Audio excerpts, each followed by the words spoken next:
This is the Unit 3 review guide, Topic 8C, questions 8 and 9. So this is seeing if a point is a solution to a given system. What that means is we're going to substitute, because a point has an x and a point has a y. We are going to substitute those x and y values into the equation and see if it's true. So you can substitute by hand. What this means is I'm replacing, every time I have an x, I'm replacing it with 1, and every time I have a y, I'm replacing it with -4. And the trick to this is making sure you check it in both equations. If it's a system, it needs to work in both. So if it only works in one equation, it's not a solution. It has to work in both. I'm going to show you how to do it on the calculator using the stow button. So the stow button is down here above the on button. And what the stow button does is stores values in your calculator, and then when you push that variable, it uses that value. So for example, on this first one, I want to store a value of 1 for x and -4 for y.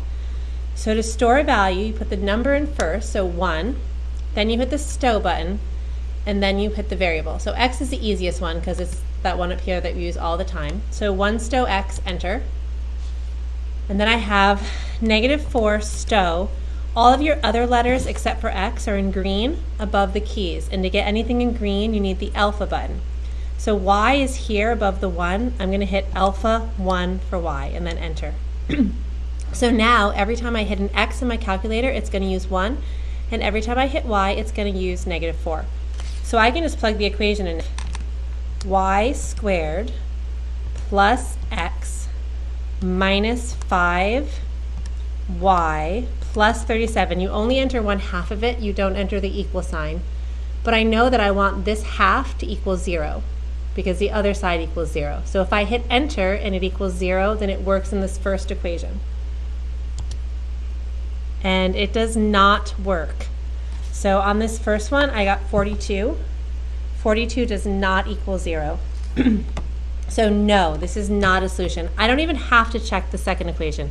If it doesn't work in the first one, I don't care if it works in the second one because no, it's not a solution. So let's try the next one.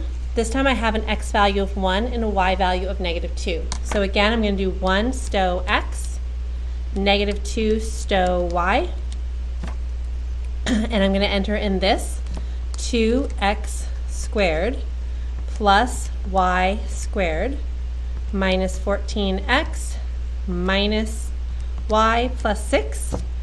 And again, I don't hit the enter or the equal sign, I don't hit the 0, but I know when I hit enter that I want it to equal 0 if it works. So yes, this first one, I get 0 equals 0, the first one works. Now I need to check the second one. 2x plus y. Yep, 0 equals 0. So yes, this one is a solution because it works in both equations.